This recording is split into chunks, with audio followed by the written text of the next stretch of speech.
everyone. Welcome on your YouTube channel ई शिक्षा। आप सभी का अपने YouTube चैनल ई शिक्षा पे स्वागत है।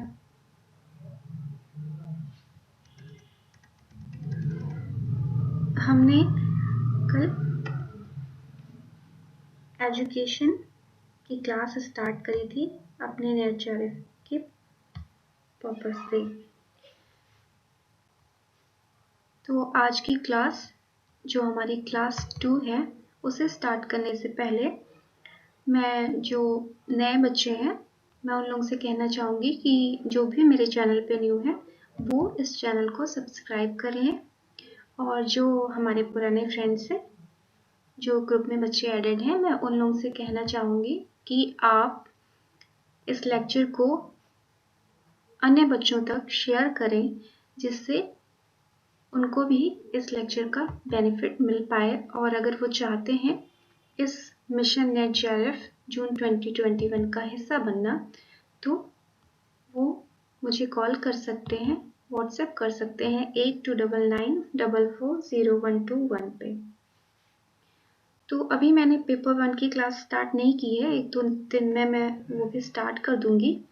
जैसा कि कल हमने एजुकेशन की क्लास स्टार्ट करी थी अपने यूनिट 1 से, जो कि एजुकेशनल स्टडीज़ है, जिसमें हमें फिलॉसफी सोशियोलॉजी के टॉपिक्स को पढ़ना है। तो जिन बच्चों ने कल की क्लास नहीं देखी है तो पहले आप कल की क्लास को देख लीजिए, फिर आज की क्लास को देखिए, तभी आपको समझ में आएगा। अदरवाइज आज की क्लास आपको समझ में नहीं आएगी।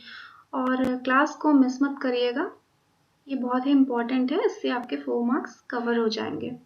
और दूसरी चीज़, जब आप इस लेक्चर को देखने बैठ रहे हो तो पेन कॉपी लेके बैठो और इम्पोर्टेंट पॉइंट को नोट डाउन करो। अगर आप इसे बाद के लिए छोड़ते हो तो फिर ये रह जाएगा या फिर आपको फिर से वीडियो को देखना पड़ेगा। तो कल का मैंने फीडबैक लिया था सभी से, तो सभी को क्लास समझ में आई थी, किसी को कोई प्रॉब्लम नहीं थी। बस एक एम्स की बात करी थी,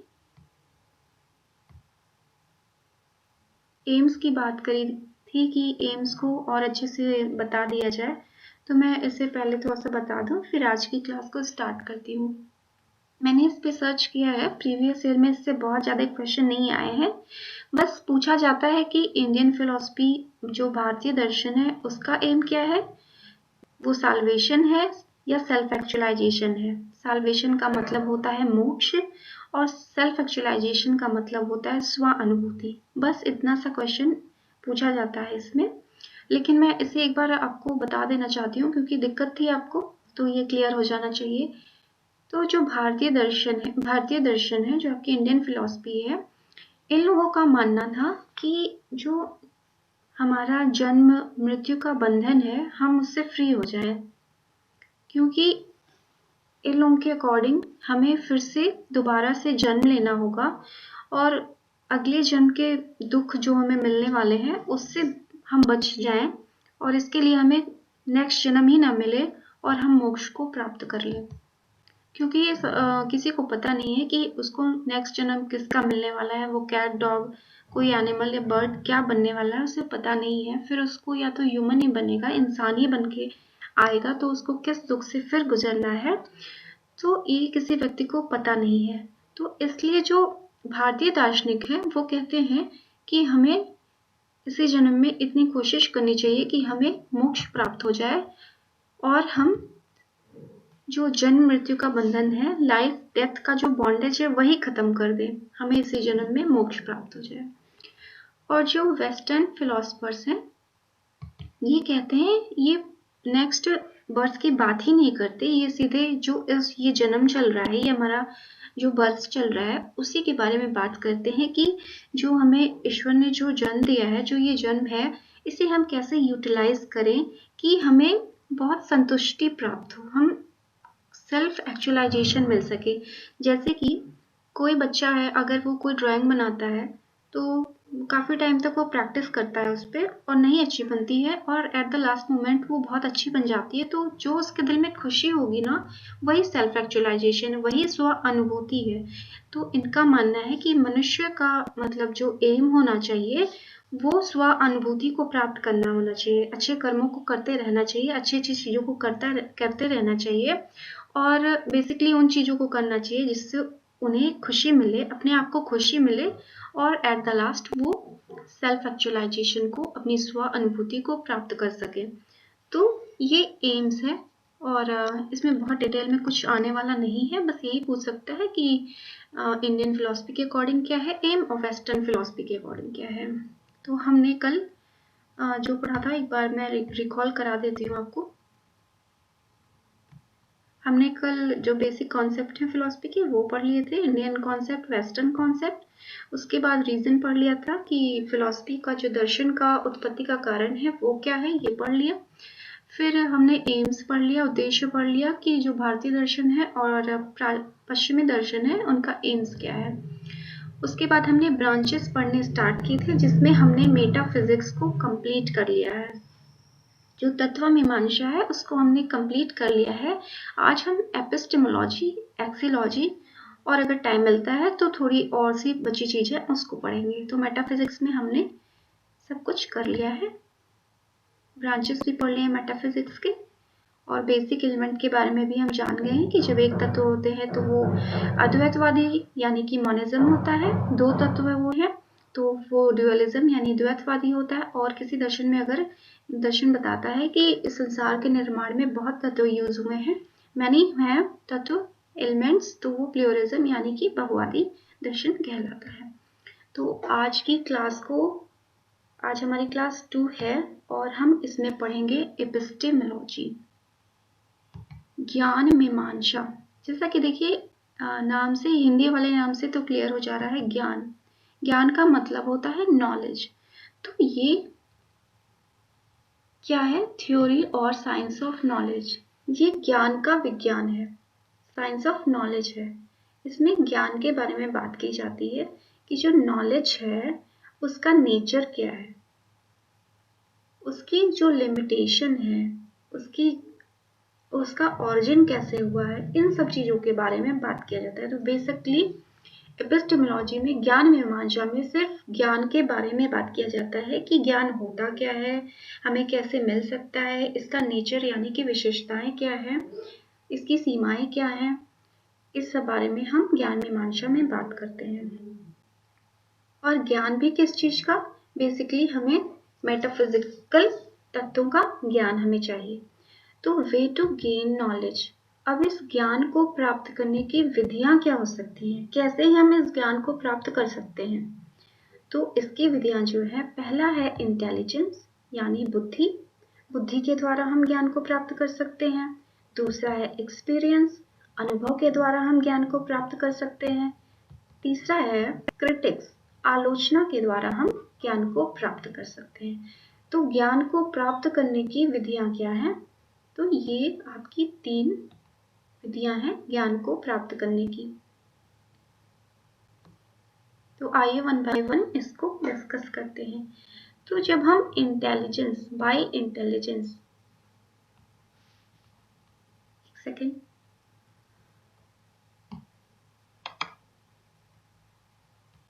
जब हम इंटेलिजेंस के द्वारा, बुद्धि के द्वारा ज्ञान को प्राप्त करते हैं तो इसे हम कहते हैं रैशनलिज्म, बुद्धिवाद। जब हम किसी चीज को जानने के लिए अपनी बुद्धि को यूज करेंगे तो वो बुद्धिवाद होगा, रैशनलिज्म होगा। और इसके जो प्रवर्तक थे यानी कि प्रोपाउंडर थे वो डेकार्ट थे। बुद्ध रैशनलिज्म के जो प्रोपाउंडर थे वो डेकार्ट थे। और उसके बाद है दूसरा कि बाय एक्सपीरियंस, हम अनुभव के द्वारा भी ज्ञान को प्राप्त कर सकते हैं। हमने जैसे देखा कि अगर हम रिवीजन करके एग्जाम में जा रहे हैं तो हमारे काफी अच्छे पेपर हो रहे हैं, ठीक है। और एक बार हम गए तो एग्जाम देने गए तो देखा हमने कि हम रिवीजन करके नहीं जा रहे हैं तो पेपर अच्छे नहीं हो रहे हैं। तो हमें क्या ज्ञान प्राप्त हुआ कि अगर हम रिवीजन करके एग्जाम में जाते हैं तो हमारा पेपर अच्छा होता है। तो ये ज्ञान किसके द्वारा आपको मिला, ये नॉलेज आपको किसके द्वारा अचीव हुई, तो ये एक्सपीरियंस के द्वारा। आपने एक्सपीरियंस किया था ये इस चीज को। तो जब आपको एक्सपीरियंस के द्वारा ज्ञान की प्राप्ति यानी नॉलेज की प्राप्ति होती है, अचीव करते हैं आप नॉलेज को, तो उसको बोलते हैं एक्सपीरियंशियलिज्म या अनुभववाद, और इसके प्रोपॉन्डर थे जॉन लॉक। ठीक है, और जॉन लॉक के बारे में मैं एक चीज बताना चाहूंगी, इससे क्वेश्चन आया है। जॉन लॉक ने एक कॉन्सेप्ट दिया था, ये टाबुला रोसा या टाबुला रासा बोलते हैं या कोरी स्लेट बोलते हैं। इनका मानना जो है, इनका मानना था कि कोई भी जो पर्सन होता है वो पहले से ही बुद्धि लेके नहीं आता है, कि वो बुद्धि लगाएगा और वो किसी भी प्रॉब्लम को सॉल्व कर लेगा। इन्होंने बताया कि एक जब बच्चा आता है, वो जिंदगी मतलब बर्थ लेता है, तो वो उसका दिमाग जो होता है ना, कोरी स्लेट होता है। इसी को कहते हैं टाबुला रासा। तो क्वेश्चन एक बार पूछा गया था, एक बार क्या 2-3 बार ये क्वेश्चन आया है कि टाबुला रासा होता क्या है, टाबुला रासा का कॉन्सेप्ट किसने दिया था, तो ये जॉन लॉक ने दिया था। तो इन्होंने कहा कि बच्चा कोरी स्लेट होता है, उसका दिमाग कोरी स्लेट होता है और वो सोसाइटी में ही रह के चीजों को सीखता है और अनुभव के द्वारा ही ज्ञान की प्राप्ति यानी नॉलेज को अचीव करता है। तो ये हो गया डिकार्ट का इंटेलिजेंस वाला रैशनलिज्म, और एक्सपीरियंशियलिज्म आपका जॉन लॉक का हो गया। ये टाबुला रासा को याद रखिएगा क्योंकि इससे 2-3 बार क्वेश्चन आ चुका है। बाय क्रिटिक्स, आलोचना के द्वारा, आलोचनावाद इसे कहते हैं। तो आलोचनावाद में ये जो कांट थे, इसके प्रवर्तक थे आलोचनावाद के। इन्होंने कहा कि बुद्धिवाद अपने आप में अधूरा है और जो एक्सपीरियंशियलिज्म है, अनुभववाद है, ये अपने आप में अधूरा है। इन दोनों को यूज करके ही हम नॉलेज को प्राप्त करते हैं। तो इसलिए से आलोचनावाद इन्होंने नाम दिया था।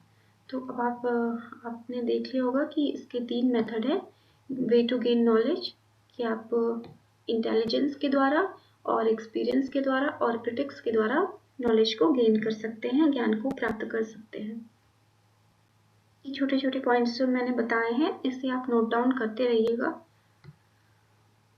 अब हम आते हैं एक्सियोलॉजी पे, कि एक्सियोलॉजी क्या होती है। एक्सियोलॉजी को हिंदी में कहते हैं मूल्य मीमांसा। ये जो यहाँ पे मूल्य लिखा है, इसका मतलब ये पैसे वाला मूल्य नहीं है, ये वर्थ वैल्यू वाला मूल्य है। हम कहते हैं ना, क्या वैल्यू है आपकी, किसी चीज की क्या वैल्यू है, उसकी अच्छाई के बारे में जब हम बात करते हैं, वो वाली वैल्यू यहाँ पे है। तो ये साइंस ऑफ वैल्यू है। एक्सियोलॉजी को हम कहते हैं साइंस ऑफ वैल्यूज, वैल्यूज का विज्ञान। तो इसमें हम क्या पढ़ते हैं कि संसार में अच्छा क्या है। यहाँ पे हम मूल्यों की, वैल्यूज की बात करते हैं। इस संसार में अच्छा क्या है, इस बात की खोज हम कहाँ करते हैं, एक्सियोलॉजी यानी कि मूल्य मीमांसा में। तो एक्सियोलॉजी में आपका एक क्वेश्चन पूछता है कि इसका डिवीजन से क्वेश्चन पूछता है कि इसके डिवीजन क्या क्या है। तो कई पॉइंट्स आपका लिखा रहेगा, फिर पूछेगा इसमें से इसके डिवीजन है या नहीं। तो पहला डिवीजन है लॉजिक, लॉजिक, दूसरा है एथिक्स और तीसरा है एस्थेटिक। यानी आप एक्सियोलॉजी में तर्क की भी बात करते हैं, नीति की भी बात करते हैं और सौंदर्य की भी बात करते हैं। तो आप इस लॉजिक में, तर्क शास्त्र में क्या बात करते हैं, तर्क शास्त्र में हम क्या करते हैं कि जो दर्शन है हमारा, जो फिलॉसफी है, उसका हम इंटरप्रिटेशन करते हैं लॉजिकली, लॉजिक यूज करते हुए। इसका तर्कपूर्ण विवेचन जब हम करते हैं फिलॉसफी का, तो इसको हम कहते हैं तर्कशास्त्र, लॉजिक। और एथिक्स, एथिक्स क्या होता है, नीति होती है। तो नीति में हम क्या बताते हैं नीति शास्त्र में, कि जो ह्यूमन है उसका बिहेवियर कैसा होना चाहिए, उसका कंडक्ट कैसा होना चाहिए। दैट मीन्स कि मनुष्य का आचरण कैसा होना चाहिए, इसकी विवेचना हम नीति शास्त्र में करते हैं। और ये जो एस्थेटिक है, ये है आपका सौंदर्य शास्त्र। सौंदर्य शास्त्र का मतलब है कि हम यहाँ सौंदर्य की बात करते हैं, कि सौंदर्य का लक्षण क्या होना चाहिए, इसका मापदंड क्या होना चाहिए। इस टाइप के प्रश्नों की से रिलेटेड जो हम बातें करते हैं, वो सौंदर्य शास्त्र में बात करते हैं। तो इससे क्वेश्चन बस आपसे ये पूछा जा सकता है कि डिवीजन ऑफ एक्सियोलॉजी में क्या क्या आता है। तो आप ये याद रखिएगा, लॉजिक, एथिक्स, एस्थेटिक, यानी कि तर्कशास्त्र, नीतिशास्त्र और सौंदर्य शास्त्र। तो आपका जो ब्रांच था फिलॉसफी का वो खत्म होता है, लेकिन जो एक क्वेश्चन और आता है जो 2 से 3 बार पूछा गया है और बच्चे इसमें गलती करते हैं क्योंकि वो मेटाफिजिक्स, एपिस्टेमोलॉजी और एक्सियोलॉजी को ठीक ढंग से समझ नहीं पाते हैं, इसलिए गलती करते हैं। एक बार अगर आप अच्छे से समझ लोगे तो इसमें मिस्टेक होने के चांसेस नहीं है। तो होप सो कि आपको समझ में आ गया होगा क्योंकि मैंने ठीक से ही समझाया है, लेकिन अगर अभी भी आपको दिक्कत हो तो एक बार आप डिस्कस कर लेना। तो आपका एजुकेशन में इसका एग्जाम्पल पूछता है कि जो करिकुलम कंस्ट्रक्शन है यानी कि पाठ्यचर्या है उसका जो निर्माण हो रहा है वो किस चीज में आएगा, मेटाफिजिक्स में आएगा, एपिस्टेमोलॉजी में आएगा या एक्सियोलॉजी में आएगा। यानी कि जो पाठ्यचर्या का निर्माण है वो तत्व मीमांसा में, ज्ञान मीमांसा, मूल मीमांसा किस में आएगा। तो ये क्वेश्चन, इस तरह के क्वेश्चन आए हैं और आपको इस चीज को बस एक बार कॉन्सेप्ट को क्लियर रखिएगा, कुछ भी आएगा आप कर लोगे। तो देखिए, आप मेटाफिजिक्स में किस चीज की बात किए थे आप, कि इसमें पृथ्वी का ये जो यूनिवर्स है उसका निर्माण किस चीजों से हुआ है। तो बेसिकली हमने यहाँ पे निर्माण की ही बात करी थी और हम यहाँ पे पाठ्यक्रम के निर्माण की ही बात कर रहे हैं, तो ये किस में आएगा, ऑब्वियसली ये मेटाफिजिक्स में आएगा। ठीक है, और पूछ लिया गया कि एम ऑफ एजुकेशन, जो हमारा शिक्षा है उसका उद्देश्य क्या है, तो वो भी मेटाफिजिक्स में, तत्व मीमांसा में आएगा, क्योंकि हम यहाँ ये भी मेटाफिजिक्स में ये भी डिस्कस करते हैं कि हमारे जीवन का उद्देश्य क्या है।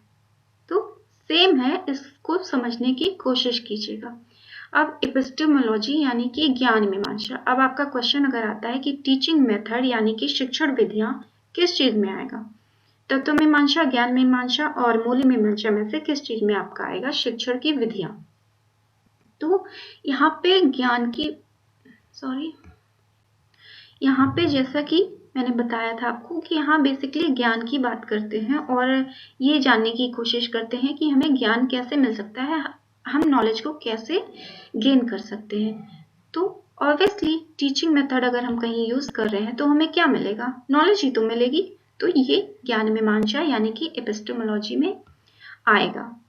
अब अगर डिसिप्लिन की बात आती है कि डिसिप्लिन कहाँ आएगा, अनुशासन कहाँ पे आएगा, तो ऑब्वियसली एक अच्छी चीज है, मूल्य है ये डिसिप्लिन, अनुशासन, तो ये एक्सियोलॉजी में आएगा।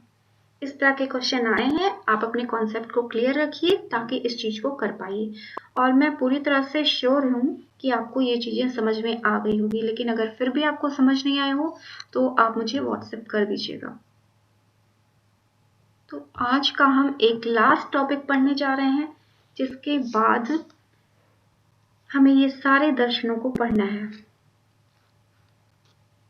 तो जो बेसिक्स थे आपके फिलॉसफी के, जो बेसिक्स थे वो 2 दिन की क्लास में मैंने आपके क्लियर कर दिए, और अगर आपने इसे अच्छे से पढ़ लिया और आपके शॉर्ट नोट बने होंगे तो 4 मार्क्स आपके कहीं नहीं जाने वाले हैं, आप देख लीजिएगा। तो कल से जो हम स्टार्ट करेंगे उसका हम एक स्ट्रक्चर ही देख लेते हैं, क्योंकि इससे डिवीजन ऑफ इंडियन फिलॉसफी, जो भारतीय दर्शन है, अभी तो हमने फिलॉसफी पढ़ा, फिर फिलॉसफी का भी इंडियन और वेस्टर्न पढ़ा, लेकिन हम अब से पढ़ेंगे इंडियन फिलॉसफी। तो इंडियन फिलॉसफी यानी कि भारतीय दर्शन के भाग को पढ़ेंगे और इससे क्वेश्चन 100% आता है, तो इसमें भी कोई भी मिस्टेक आप मत करिएगा, एक बार ढंग से समझ लीजिए।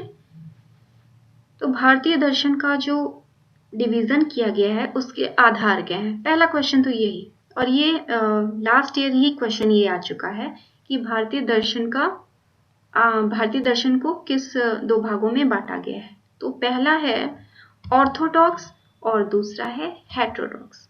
तो भारतीय दर्शन को 2 भागों में बांटा गया है, जो है ऑर्थोडॉक्स और हेटेरोडॉक्स। ऑर्थोडॉक्स को हम कहते हैं आस्तिका, इसे आस्तिक भी कहते हैं, लेकिन थोड़ा सा संस्कृत टर्म यूज होता है फिलॉसफी में, इसलिए इसे बोलते हैं आस्तिका और नास्तिका। तो इंग्लिश के जो बच्चे हैं वो ये याद रखेंगे कि ऑर्थोडॉक्स हेटेरोडॉक्स की जगह के प्लेस पे आस्तिका और नास्तिका लिख के भी आ सकता है, तो इन 2 शब्दों का भी आप ध्यान रखेंगे। अब ये जो आस्तिका और ये जो नास्तिका है, इसका मतलब ये नहीं है कि आस्तिक और नास्तिक भगवान को मानना है, भगवान को नहीं मानना। यहाँ इसका कोई भी ऐसा मतलब नहीं है। तो आप इस चीज को याद रखिएगा कि डिवीजन ऑफ इंडियन फिलॉसफी, तो आस्तिका नास्तिका। ठीक है, ये प्रीवियस ईयर में ही ये क्वेश्चन आ चुका है दिसंबर में। आस्तिका और नास्तिका का यहाँ पे मतलब है कि जो दर्शन, जो लोग मानते हैं वेदों को, वेदों की अथॉरिटी को एक्सेप्ट करते हैं, those who accept the authority of Vedas are called orthodox Astika, and those who don't believe in authority of Vedas are called heterodox Nastika। तो जो वेदों की अथॉरिटी को, सत्ता को स्वीकार करते हैं वो आस्तिक है, और जो वेदों की सत्ता को स्वीकार नहीं करते हैं वो नास्तिक है। ये क्वेश्चन भी आया है कि जो इससे कई क्वेश्चन बनते हैं, मैं भी आपको समझा दे रही हूँ। तो ये क्वेश्चन पूछा गया था कि जो भारतीय दर्शन का डिवीजन किया गया उसका आधार क्या है, तो उसका आधार है वेदों की सत्ता का को एक्सेप्ट करना या फिर उसे रिजेक्ट करना, ये आधार है।